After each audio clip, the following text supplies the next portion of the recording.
Ito guys, so yung stethoscope, i-point mo lang doon.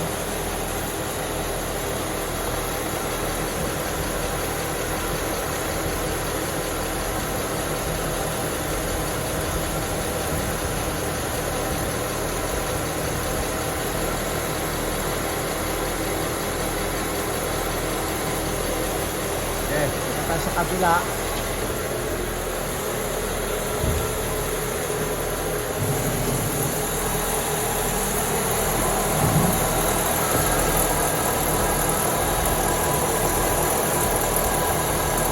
So guys, dito confirm yung noise galing dito.